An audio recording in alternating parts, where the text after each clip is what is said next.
There once was a little 5-year-old girl named Jenny, a very sweet little girl that curly hair and all, and she was waiting in line one time with her mother at the cashier's stand, ready to check out of a little department store, and she noticed this little box with pearls in it, little string of pearls, and she said, Mommy, can I have those? Those are beautiful. I want that, and her mom, of course, picked up the box and looked on the back of it, and it had $1.98.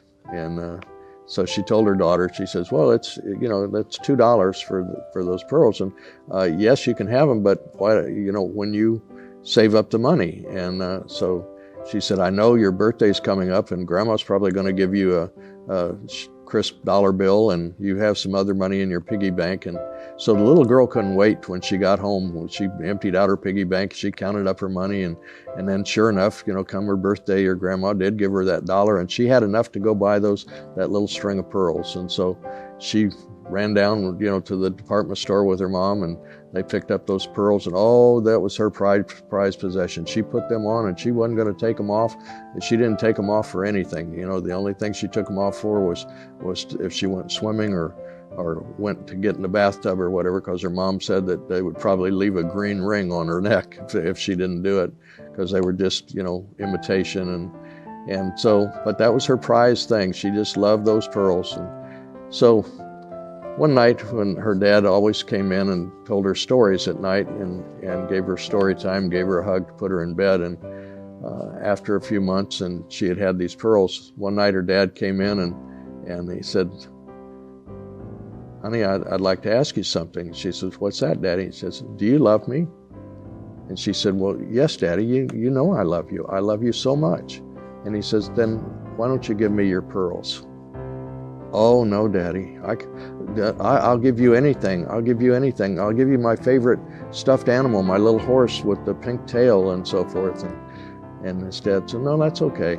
Good night, honey. And he gave her a little kiss on the cheek and walked out. And a couple more nights went by, and he gave her story time. And again, he said, do you love me? And she says, oh, Daddy, you know I love you. And he says, well, then why don't you give me your pearls? Again, she just couldn't see that. And so again, he told her goodnight and kissed her and left the room. And a few nights later, he came in, and when he came in, she was sitting on the edge of the bed, and he noticed she didn't have the pearls around her neck, but she was sitting there with her chin quivering and a little tear in her eye and so forth. And as he came over to her, she said, Daddy, I love you. And she handed him the pearls in her hand. And with that, of course, he started crying too, but he said, just a moment.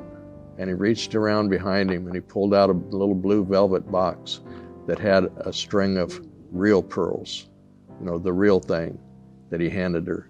And he said, this is what I wanted to give you if you would give me the other ones that you had.